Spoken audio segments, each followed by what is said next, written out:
You're listening to Simple Roots Radio, episode 71. And today, we're talking all about caffeine and your hormones. Like, what's the real deal? Welcome to Simple Roots Radio with Alexa Sherm. Alexa believes that simplicity in life is the key to achieving true and lasting health. And now your host, Alexa Sherm. Welcome back. This is Simple Roots Radio, the place to get healthy, live happy, and find joy. I'm so glad you're here. And today we're breaking down hormones. In fact, this entire month, we're really going to dig into hormones, what they mean, and how you can take control of them.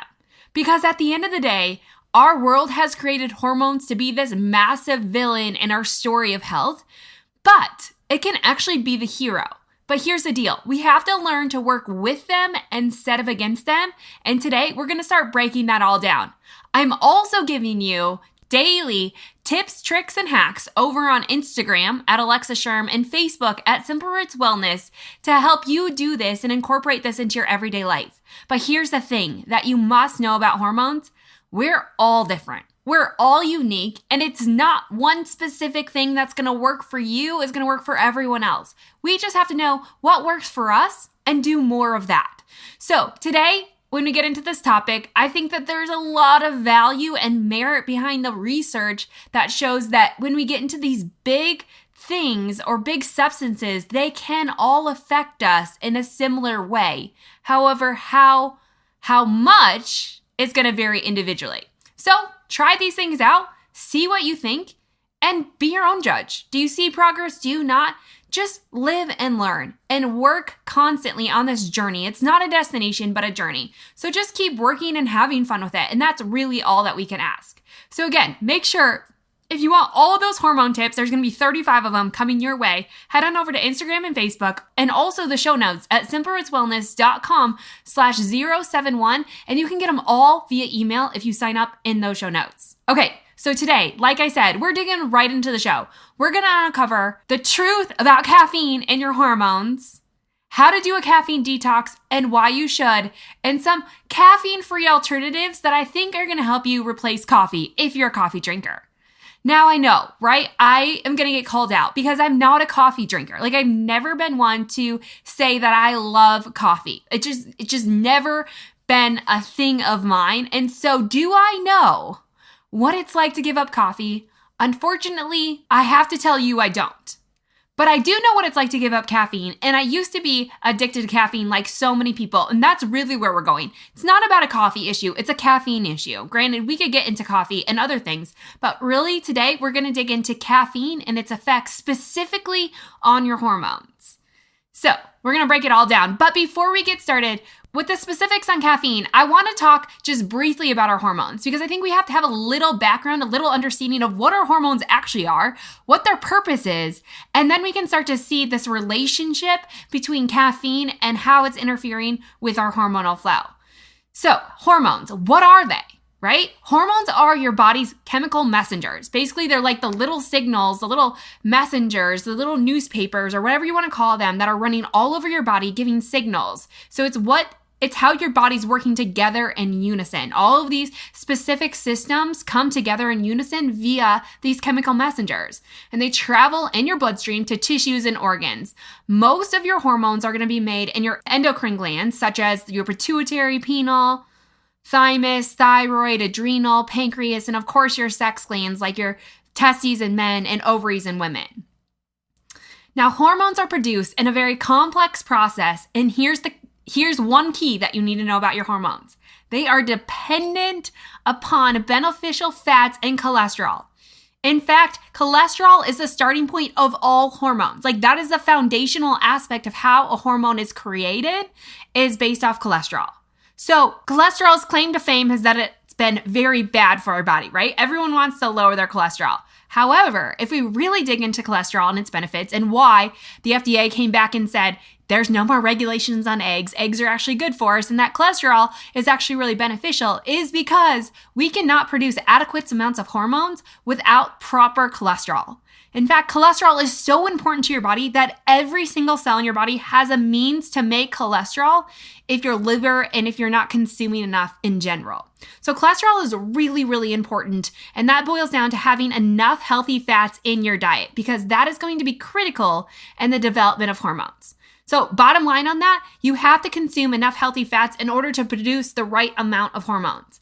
If you don't have enough, then something's not being produced as it should or as efficiently as it should, right? So things aren't working well. And when you think about your hormones, like it's this inner working system of all these lines coming together to create communication. So when one line is hacked, right, it throws off part of that communication network and things just don't run as well. So it's really, really important that we understand that. We're going to talk more about cholesterol and hormones later on. That's not what this show is about, but I wanted to make that clear.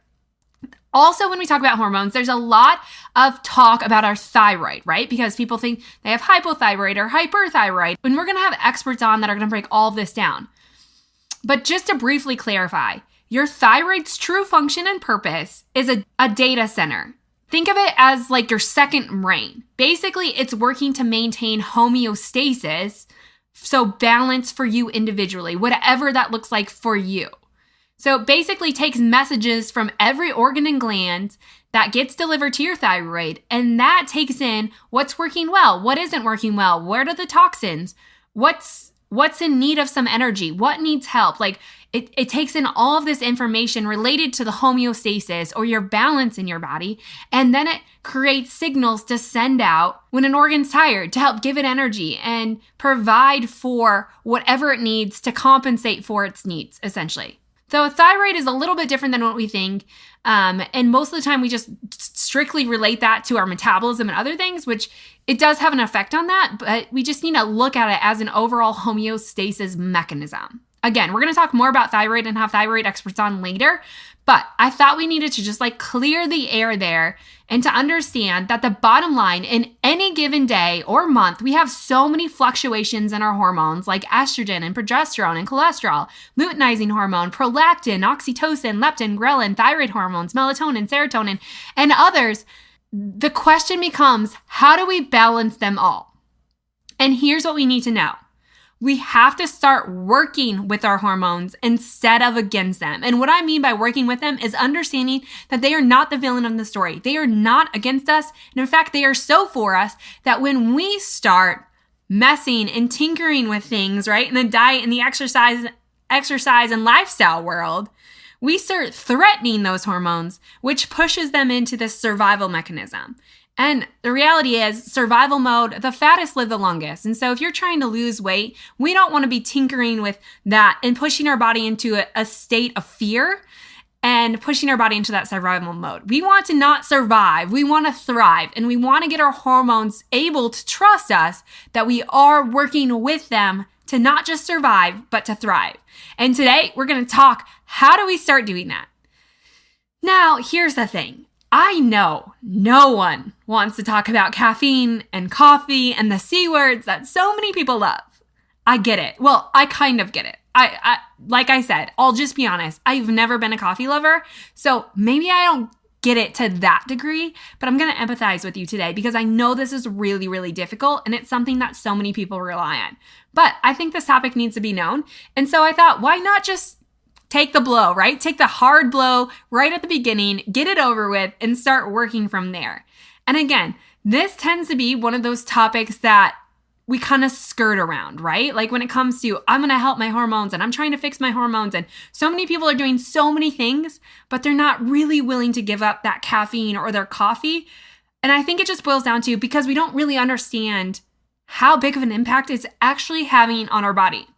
So I wanted to do tons of research so that I was very clear about all of this and not miscommunicating anything, because I don't want to make you give up anything that you love, because you know me, this has to be realistic for it to work. But I think that there is some validity, especially if you're having hormonal imbalance like PMS or infertility, PCOS, endometriosis, cystic ovarian syndrome, cyst in your breasts, just poor sexual desire, like low libido, depression, anxiety, like all of these, basically anything to do with your hormonal issue and inability to lose weight. Like, we have to look at caffeine because it's having such a profound effect on our hormones. Okay, so there's 4 points that I want us to know about what caffeine's doing to our hormones. And then we're going to move into actually how to undergo a caffeine detox and some healthy substitutes, because it's not just about eliminating, but what could you add back in to make this all work? So the first point that we need to know is that men and women metabolize caffeine very, very differently. So while we're going to talk specifically about how caffeine is detrimental to hormones across the board, male and female, we have to understand that men metabolize caffeine just like alcohol, much better than women. And that's point number 1. We have to know that men and women are just different, right? Like across the board, we should have different sets of requirements because men tend to run on a 24-hour hormonal flow, 24-hour hormonal cycle, where women run on a 28-day hormonal cycle, right? Like there's just a huge difference in that. But men and women are actually metabolizing caffeine much, much differently. So women just tend to metabolize it more slowly because the female body is designed to conserve as much energy from whatever it's consuming, especially in fluids, because our bodies are created and designed to grow tiny human beings. Like that's the reality. That's the big difference. So we're metabolizing things slower. Our body likes to hold on to things a little bit longer because it doesn't know if it's going to need them. So it's preparing to have a baby. And even when you're good and done, as long as you're ovulating and you haven't gone through menopause, your body is storing and holding on to things in preparation for that. And when we talk about metabolism and women metabolizing it much, much slower, how does our body actually metabolize caffeine? Which brings us to point number 2 that we must know about caffeine and our hormones. So basically, caffeine is creating a stress response in the body. So when our body goes to metabolize and break down caffeine, what it's actually doing is it's signaling cortisol.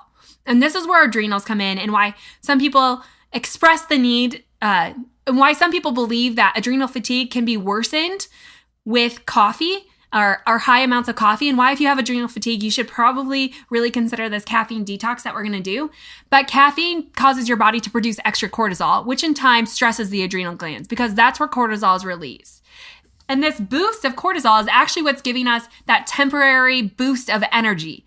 So what happens is caffeine strongly affects the activity of the hypothalamic pituitary adrenal axis, the HPA, right? This is the link system of the adrenal glands.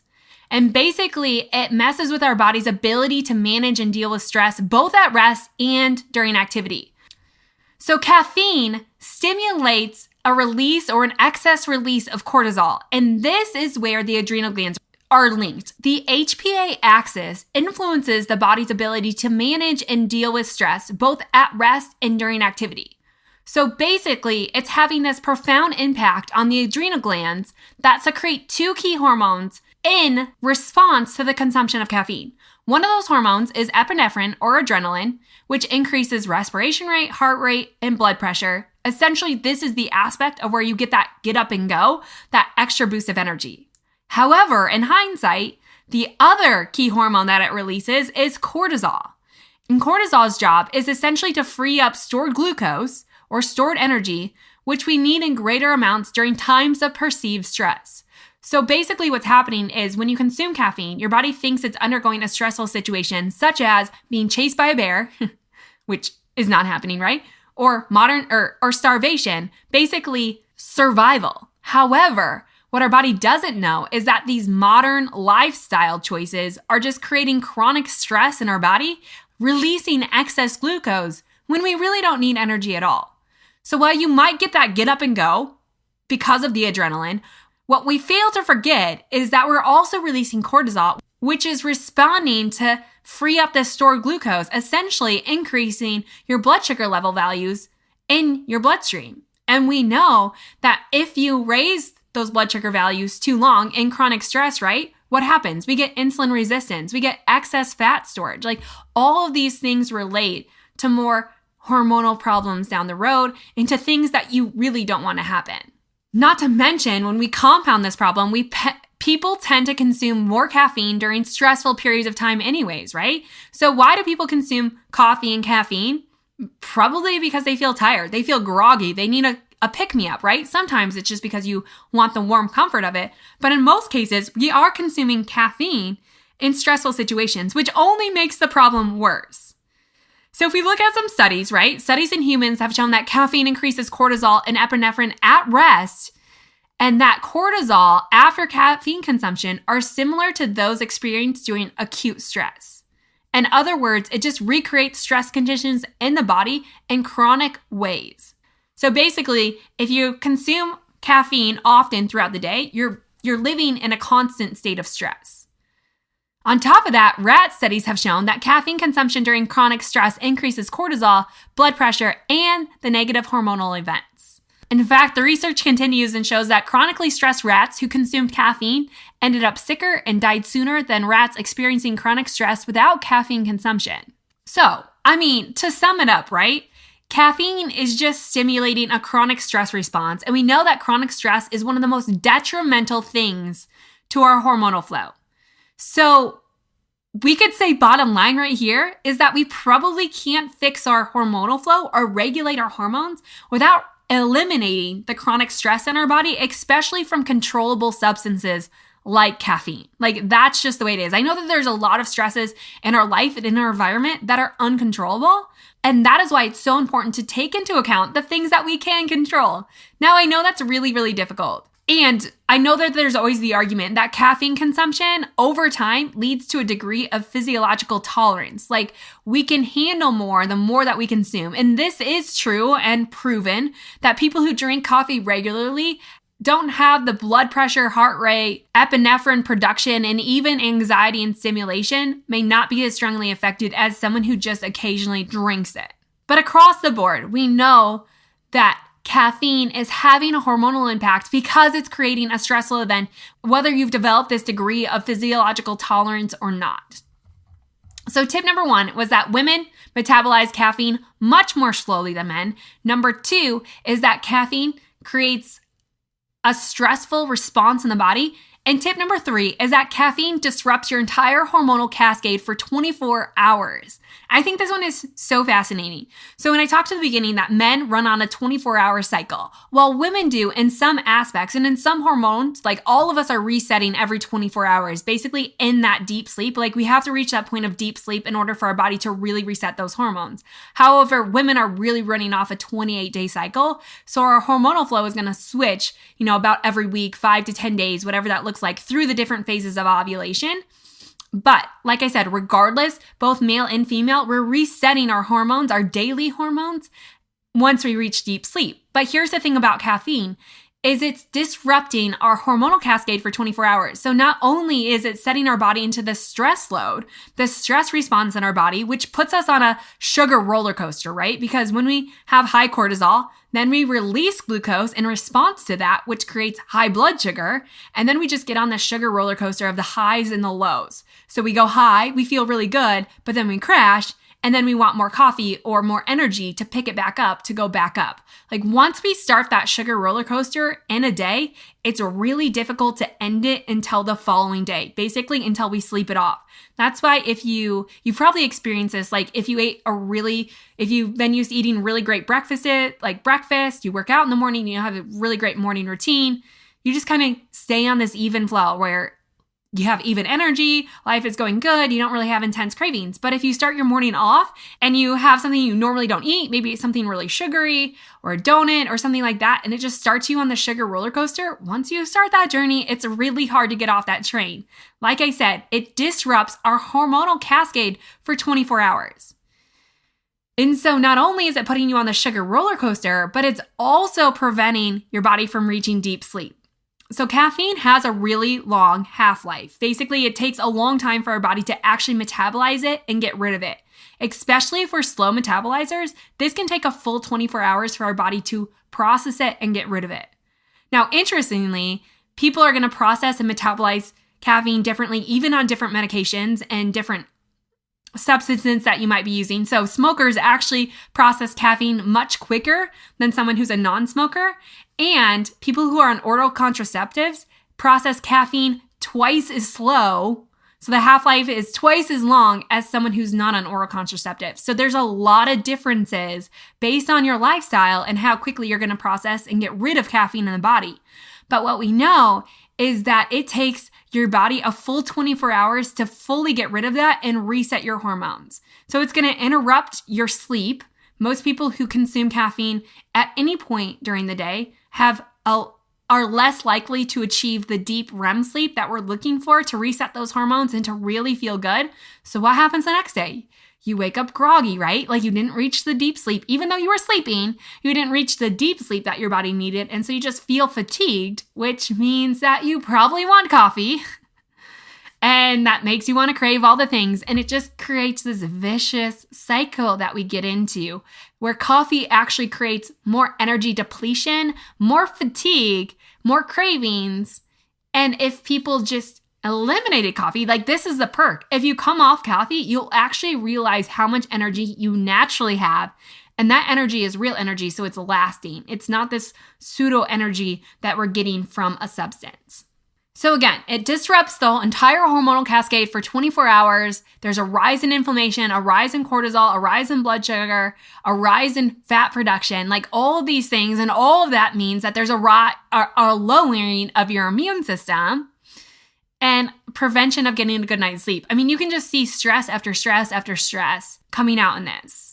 And that brings us to tip number 4, which shows that caffeine depletes your body of some essential nutrients, like things like our B vitamins, which are needed in hormonal production, and things like iron. Like our body needs these things, and iron and magnesium, which our body needs to really function at its prime to produce the right and adequate amount of hormones and actually be able to use them. So those are just like 4 basic things that caffeine has been shown to do in the body. Now I know there's a lot of discrepancies when studying caffeine on the body. Like there's huge differences between the type of coffee beans, like the type of caffeine. Where is it coming from? Is it coming from artificial caffeinated beverages like Red Bull, or is it coming from coffee? And when we get into coffee, what the type of roasting matters, the varying ways you can prepare coffee, instant versus freshly roasted organic. There's also a huge difference in how sensitive someone is to caffeine. And when we talk about depleting your body of nutrients and causing this rise in cortisol and how quickly your body can actually metabolize and get rid of it, remember, caffeine has to be processed through the detox pathways. And when we look at our detox pathways, we talk about women and men and sensitivities. When we think about our detox pathways as like a highway, right? So men tend to have like this 6-lane interstate freeway, right? Where things are flowing freely through that and they can detox things really quickly. Women have more of like a 4-lane highway, right? Like it's much smaller and it's more easily congested. So you can't have quite as many metabolites and toxins running through that without it getting backed up.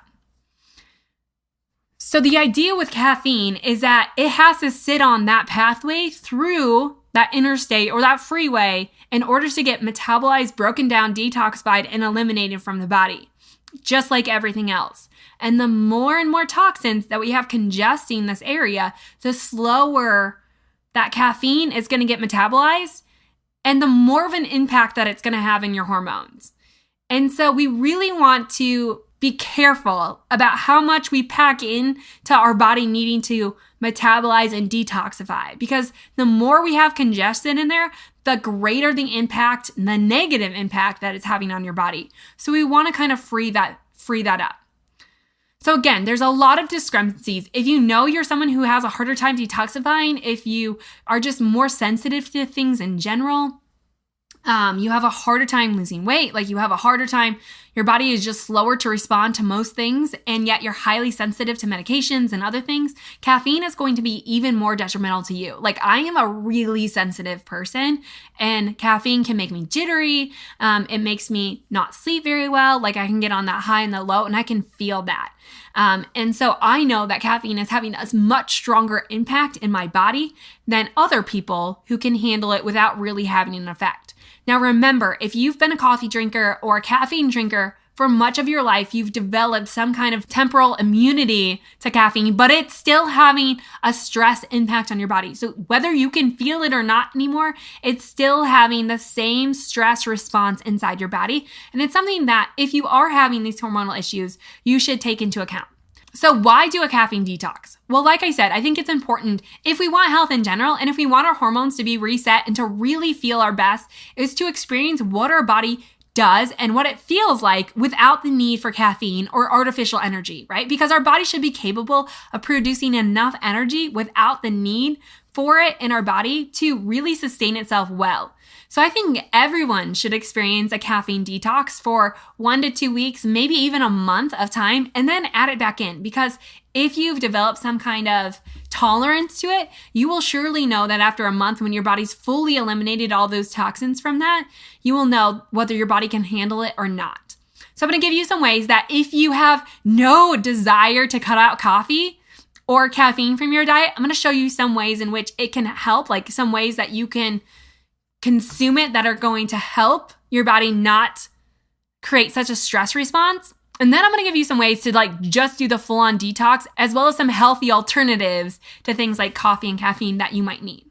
So if you're not about eliminating your coffee, but you want to cut it back, here's some tips. Never add sugar to your coffee because, again, once we hit that stress response, it's releasing cortisol, which is already pulling glucose out of your system. So you're kind of having this double whammy of sugar influx coming into your body, which creates massive amounts of fat storage and slowing your metabolism. So cut the sugar, all the crazy drinks that Starbucks has and coffee shops have, which probably taste really delicious. I know that if I drink coffee because I just don't like the taste, I would have to load it with enormous amounts of really awful things to make me like it. So go for black or try doing the bulletproof coffee where you add some butter or MCT oil and maybe some collagen to help slow the rate of caffeine down. Which again can come to tip number 2 is only drink coffee or caffeine during a full meal or after a full meal, like directly after. So basically, we're trying to help your body slow the absorption of that caffeine down so it doesn't have quite the stress response inside your body. So slowing it down is always going to be best. The only way you can do that is adding the fat or having it with a full meal. Now, some women honestly just can't handle the bulletproof coffee. It might make you feel bloated and fatigued and tired. And it's just because our livers, again, can't process all of that fat. And so that's something that you have to work up to or just eliminate. Another tip is just to switch to less coffee, like going more of like the small cup of espresso rather than like the Trenta version at Starbucks, right? Like we're just consuming coffee in excess amounts. So we're talking, if you want coffee, like a cup or two, a cup, right? A day, and nothing more, and savor it, not gulp it. So those are some tips that I would start with, like just lower it down, get rid of the sugar and the cream, switch to adding it with a meal or adding some fat to that and see if that helps. However, like I said, I kind of like the idea of just doing a full detox from coffee and caffeine for a period of time to see what it's doing, especially if you have hormonal symptoms like infertility, PCOS, endometriosis, PMS problems, menopausal symptoms, hot flashes. I mean, like the list goes on and on. If you're having any hormonal symptoms, please just give this a shot because like I said, we can do a lot of other tips, but this one's so easy to look over and yet it's having such an enormous response in the body. So how do you actually detox? One is, if you're a woman, detox at the right time in your cycle. And I think that we forget the power of our cycle and when our body naturally produces more energy. And I want to talk more about cycle syncing in life in general because I think it can open up a woman's body so much more, and when you should exercise intensely and different foods you should eat during different like points in your cycle. Obviously, it can be overwhelming at first, but it can make all the difference. So during the ovulation phase, like halfway through your cycle, is actually when you have the most natural energy reserves, and so this is a great time to start a caffeine detox because it's not going to be easy. Remember, this is a substance. It's an addictive substance, and therefore it can cause great energy depletion right away. Headaches. I mean, like you can feel all the feels, especially like day 1 through 3 tend to be the worst. Day 4, you start picking it back up. So do it when you have the most natural energy reserves. Make sure you're nourishing your adrenals, so providing lots of other ways to get energy. So like being outside in nature, trying adaptogens, which we haven't talked tons about, but that's like ashwagandha, maca root powder, which I'm going to be talking all about in an email coming up. Make sure you're replacing the magnesium and the lost B vitamins with supplements. So you can either supplement with that, you can try Epsom salt baths. Like that magnesium is also going to help if you have withdrawal headaches. That will really help relax those.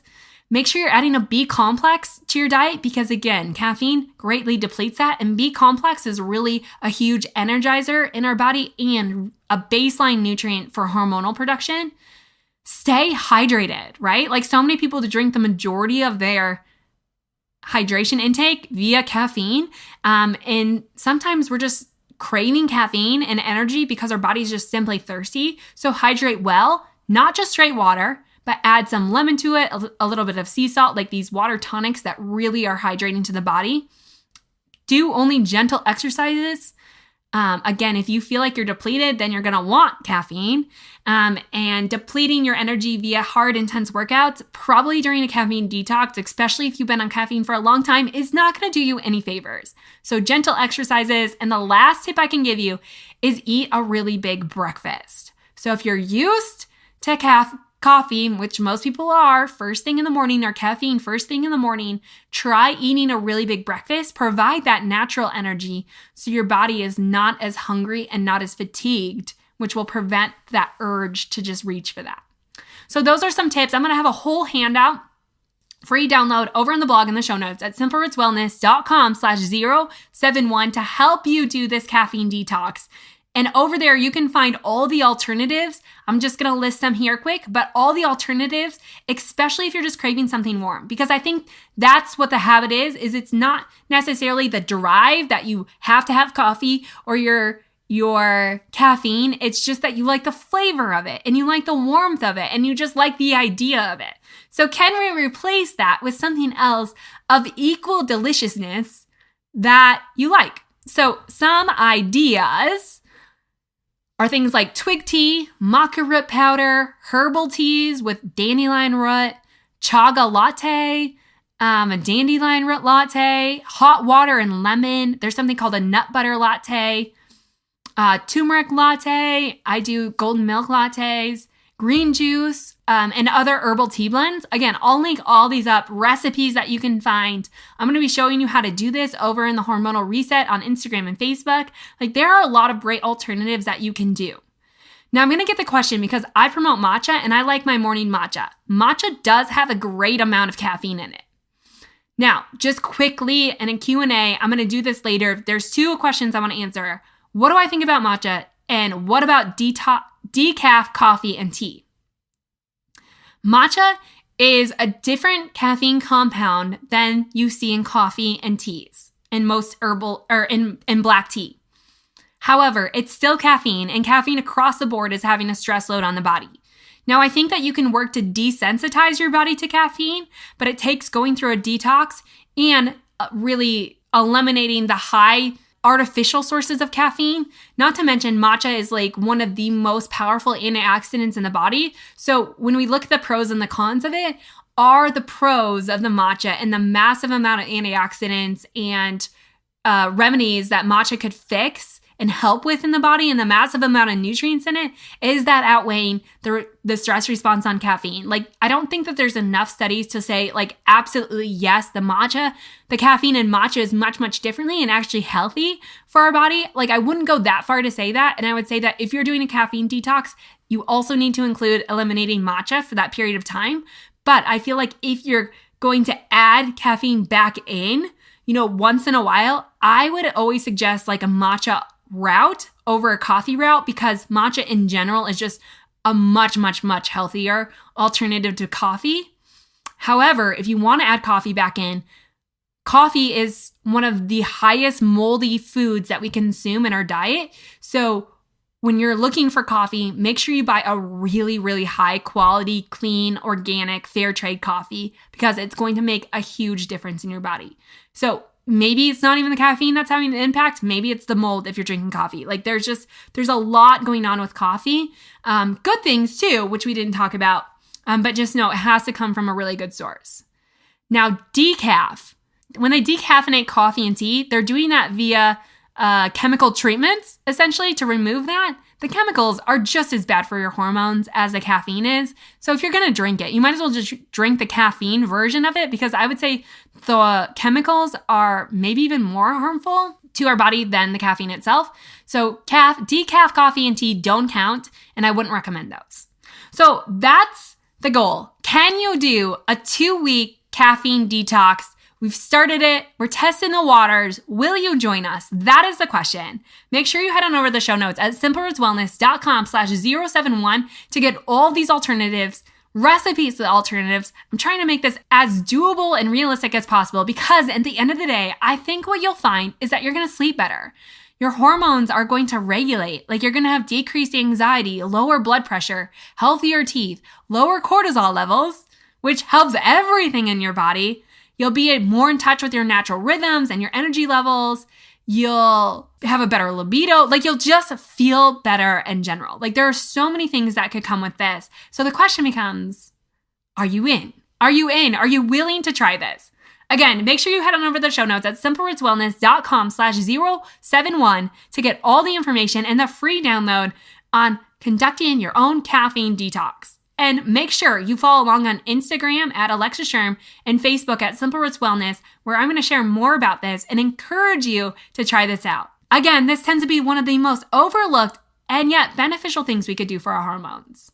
So I hope you don't hate me at the end of the show. I hope that it gave you some clarity amongst the confusion of caffeine and coffee and what it's doing in our body, and appreciate the fact that your body is a wonderful, marvelous thing that we really have to foster and look at individually. So that's my challenge. That's my hope. Stay tuned, because in the weeks coming up, we're going to continue to break down hormones, have some leading experts on, and I want to answer all of your questions. So if you have any questions, shoot me an email at alexa@simplerootswellness.com. Drop your questions and any experts you'd like to see on the show as it relates to hormones, because I want to ask them your questions and make sure your questions are getting answered right here. And as always, thank you so much for being here. Make sure you follow me on Instagram and on Facebook. And don't forget to sign up for those weekly emails, because I'm sharing all the details inside of those and how you can join me in resetting your hormones in a 5-day hormonal reset. You guys, it's so good.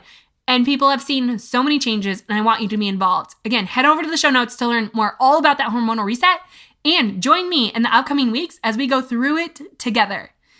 And one last thing before we go, don't forget to rate and review the show. I had someone I met with, and they were like, I had no idea what ratings and reviews mean to you. And I hear you say it all the time, and yet I've never done it. The reality is they mean everything to the health of the show, like literally everything. And it's so simple. It takes 2 minutes out of your day, and it means the world to me. All you have to do to leave a rating and a review is go to simplerootswellness.com/review, or go to iTunes, search for Simple Roots Radio, and leave an honest star rating and a review to help the show out. You only have to do it once. I read every single one, and it gives me ideas and feedback for what you'd like to see more of right here on Simple Roots Radio. I so appreciate it, and I thank you so much for being here. In the meantime, here's to stepping up, taking the plunge, and doing this caffeine detox together. I know we can. Stay tuned. More is coming up. Thank you again for being here, and I'll see you soon.